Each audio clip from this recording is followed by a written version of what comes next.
Shalom, saudara yang kasih dalam Tuhan Yesus Kristus. Hari ini kita merayakan Hari Raya Pondok Daun atau Sukot. Kita tahu bahwa Hari Raya Pondok Daun atau Sukot adalah hari raya terakhir dari rangkaian perayaan Hari Raya Pondok Daun yang terdiri dari 3 hari raya. Yaitu pertama Hari Raya Peniupan Sangkakala atau Rosh Hashanah, yang kedua Hari Raya Pendamaian atau Yom Kippur, dan yang terakhir Hari Raya Pondok Daun atau Sukot. Saudara, kata Sukot itu sendiri berasal dari kata sukah. Sukah itu artinya tenda yang di atasnya diberi daun-daunan. Dan sukah ini biasa didirikan oleh orang Israel untuk merayakan Hari Raya Pondok Daun.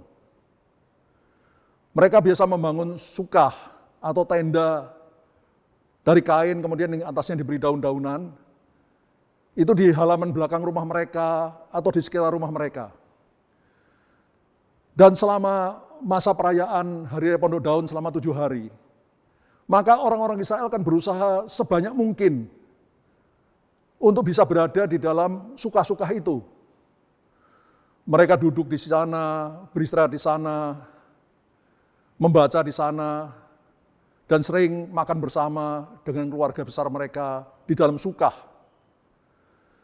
Saudara, perayaan Pondok Daun adalah perintah Tuhan sendiri kepada bangsa Israel. Untuk apa? Untuk memperingati perjalanan mereka di padang belantara selama 40 tahun. Kita tahu, saudara, bagaimana bangsa Israel di bawah pimpinan Musa ketika mereka tiba di Kadesi Barnea. Lalu Tuhan memerintahkan mereka untuk menduduki tanah perjanjian Kanaan. Maka Musa mengirim 12 pengintai untuk masuk ke tanah Kanaan, untuk mengintai tanah Kanaan.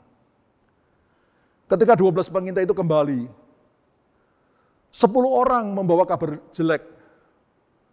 Bahwa memang Kanaan tanahnya subur, tapi orang-orangnya, penghuninya manusia raksasa. Kita seperti belalang di mata orang-orang Kanaan. Tidak mungkin kita bisa menduduki tanah Kanaan.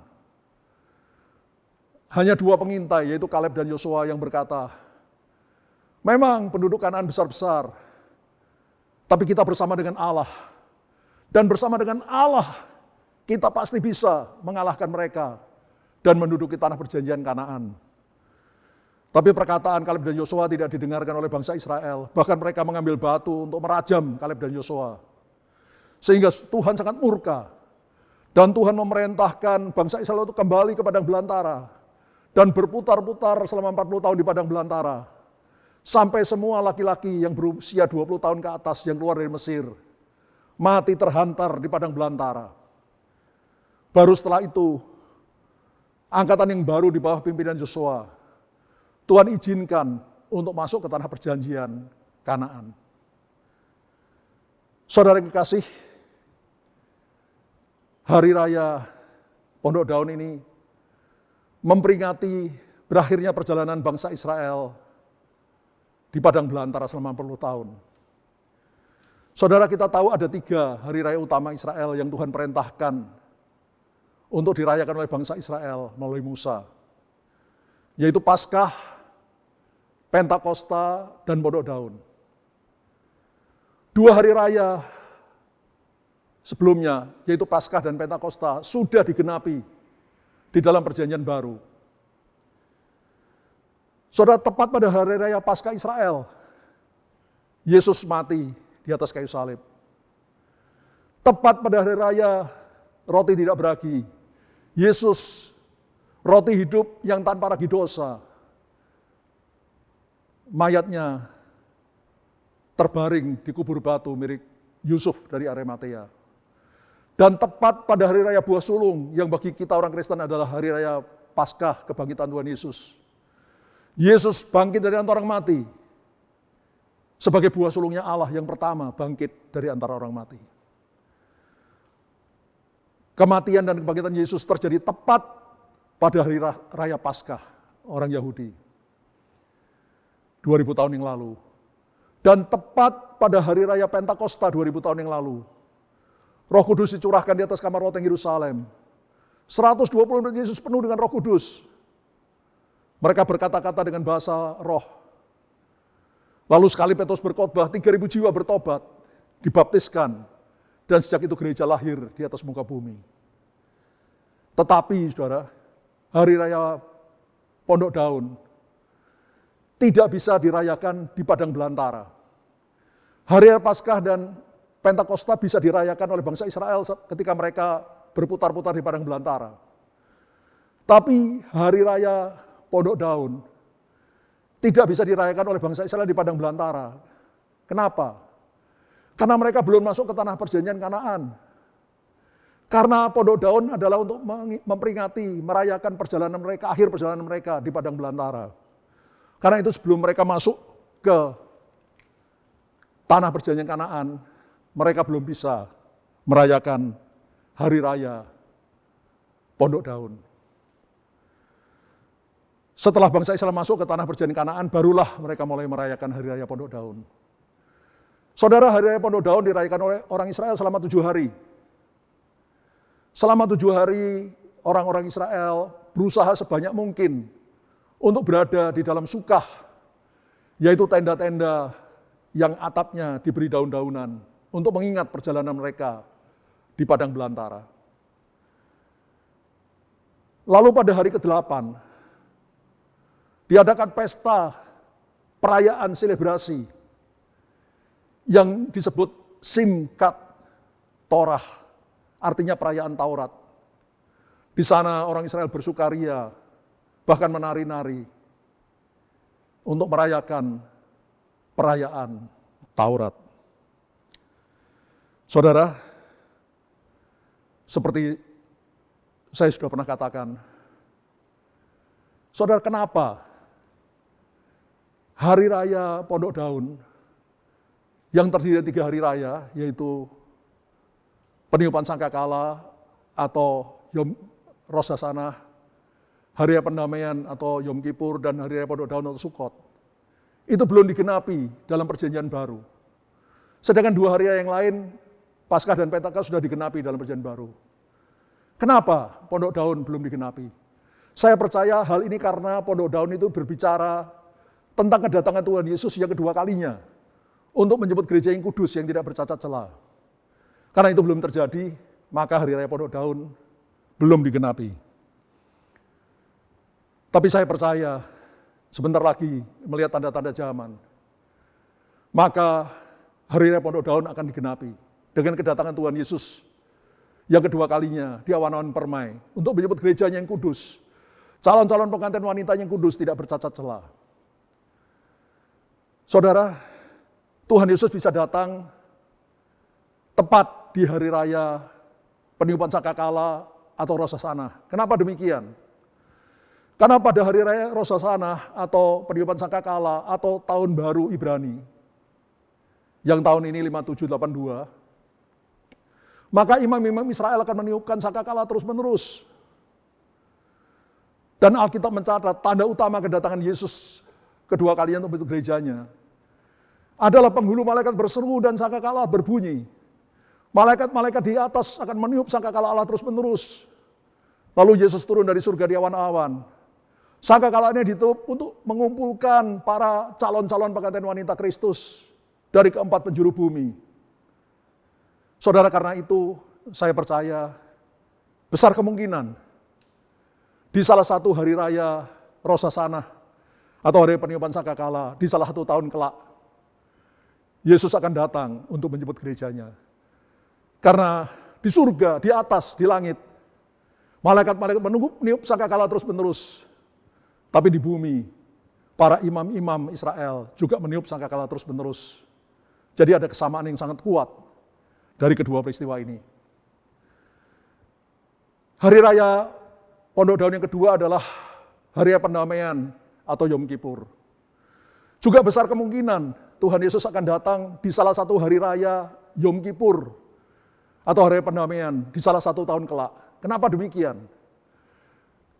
Karena Alkitab mencatat, saudara, pada waktu Yesus datang di awan-awan untuk menjemput gerejanya, maka yang mati dalam Kristus akan lebih dahulu bangkit, menekan tubuh kemuliaan. Lalu kita yang masih hidup juga diubah dengan tubuh kemuliaan. Dan pada saat kita mengenakan tubuh kemuliaan, yaitu tubuh seperti tubuh Yesus ketika bangkit dari orang mati, maka Alkitab mengatakan, maut sudah dikalahkan. Apa artinya? Artinya kita tidak bisa mati lagi. Karena musuh manusia yang terakhir yaitu maut, kematian sudah dikalahkan. Sehingga kita yang mengenakan tubuh kemuliaan sudah tidak bisa mati lagi. Tapi bukan hanya itu. Dikatakan juga sengat maut atau senjatanya maut, yaitu dosa juga sudah dikalahkan. Saudara, kalau maut dikalahkan, otomatis senjatanya juga dikalahkan. Saya berikan contoh, kalau seekor harimau mati, maka senjata harimau itu, cakar dan taringnya, itu pasti ikut mati. Demikian juga kalau maut dikalahkan, sudah dimusnahkan, maka sekaligus senjatanya maut, yaitu dosa, juga sudah dikalahkan. Artinya kita tidak bisa mati lagi dan kita tidak bisa berdosa lagi. Dan hal ini sama persis dengan peristiwa acara Hari Raya Pendamaian atau Yom Kippur, di mana ada 2 ekor domba jantan yang untuk Allah disembelih, darahnya dipercikan, ditutup tabut perjanjian untuk pengampunan dosa bangsa Israel. Tapi domba jantan yang kedua diusir ke padang belantara, untuk mati di padang belantara, tidak pernah kembali lagi, dengan membawa dosa-dosa bangsa Israel. Ini melambangkan dosa bangsa Israel dibuang seperti timur dari barat. Saudara, kematian Yesus di atas kayu salib menghasilkan 2 dampak utama terhadap dosa. Dosa kita diampuni, itu sudah terjadi. Waktu kita menerima Yesus Tuhan Juru Selamat, dosa kita diampuni. Tapi yang kedua, dosa kita dibuang, dan ini belum terjadi. Kita masih bisa berdosa, karena masih ada asasel. Penyebab dosa, penyebab kesalahan, yaitu daging kita. Kalau kita tidak hati-hati, kita bisa kembali jatuh dalam dosa. Tapi pada waktu Yesus datang, dan tubuh kita diubah menjadi tubuh kemuliaan, maka pada saat itu kita tidak bisa mati lagi, dan kita tidak bisa berdosa lagi. Asasel sudah dibuang ke padang belantara, dan tidak pernah kembali lagi. Saudara, karena itu saya percaya, juga ada besar kemungkinan Tuhan Yesus akan datang di salah satu hari raya Yom Kippur atau hari raya pendamaian di salah satu tahun kelak. Hari raya Pondok Daun yang ketiga adalah hari raya Pondok Daun itu sendiri atau Sukot. Juga besar kemungkinan Yesus akan datang di salah satu hari raya Pondok Daun atau Sukot. Sekurang-kurangnya ada 2 alasan, saudara. Yang pertama, karena hari raya Pondok Daun atau Sukot itu memperingati berakhirnya perjalanan bangsa Israel selama 40 tahun mengembara di padang belantara.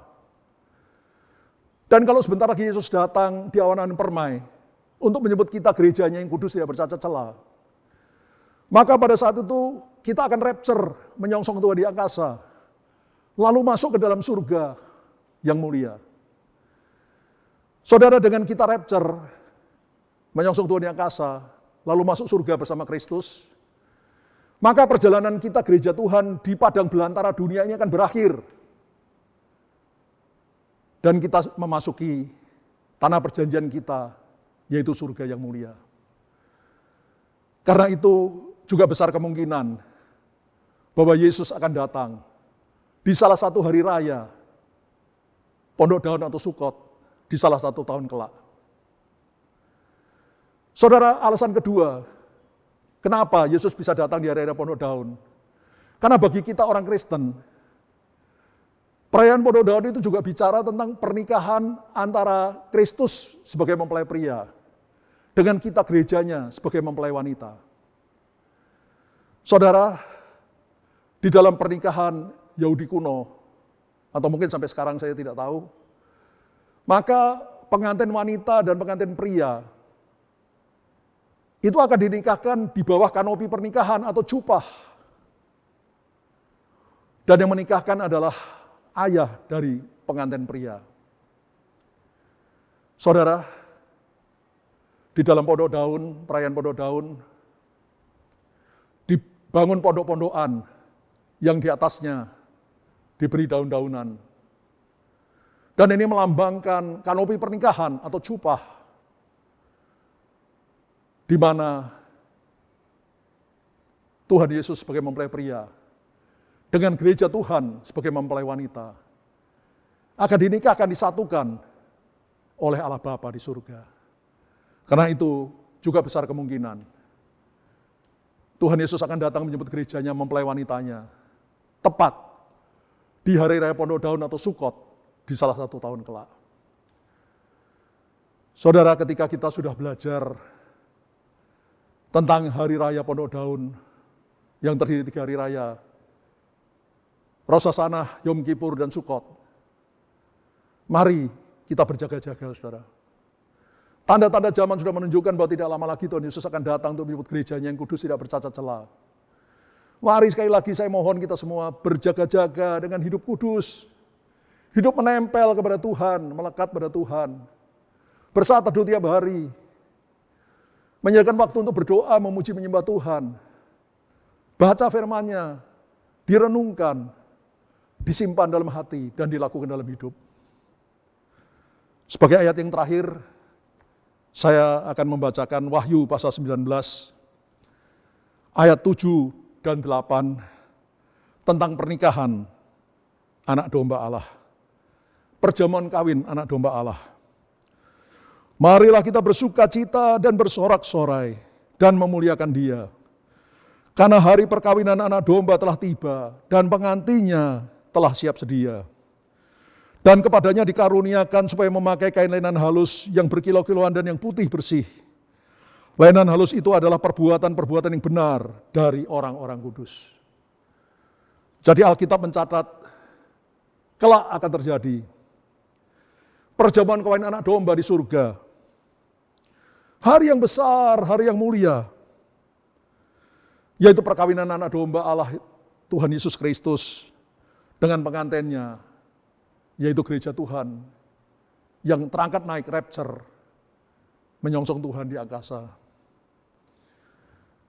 Ciri utama dari pengantin wanita Kristus adalah seperti terus dalam ayat 8. Dan kepadanya dikaruniakan supaya memakai kain lenan halus yang berkilau-kilauan dan yang putih bersih. Lenan halus itu adalah perbuatan-perbuatan yang benar dari orang-orang kudus. Saudara, saya berdoa supaya kita semua anak-anak Tuhan, kalau sebentar lagi Tuhan Yesus datang, kita semua akan terangkat naik rapture, menyongsong Tuhan di angkasa dan masuk dalam surga, menikah dengan Yesus sebagai mempelai pria dan kita, gereja Tuhan mempelai wanita. Tapi untuk itu, mempelai wanita Kristus harus punya ciri yang jelas, yaitu memakai kain lenan halus yang putih bersih dan berkilau-kilauan. Apa itu? Itu adalah perbuatan-perbuatan yang benar dari orang-orang kudus. Karena itu saudara, mari sambil menantikan kedatangan Tuhan yang sudah semakin dekat, kita menjaga hidup kita tetap kudus, dan kita melakukan perbuatan-perbuatan benar, melakukan perintah-perintah Tuhan, hidup menyenangkan hati Tuhan, hidup berkenan pada Tuhan. Supaya kalau sebentar lagi penghulu malaikat berseru dan sangkakala berbunyi, Yesus turun dari surga di awan permai. Yang mati dalam Kristus akan lebih dahulu bangkit, mengenakan tubuh kemuliaan.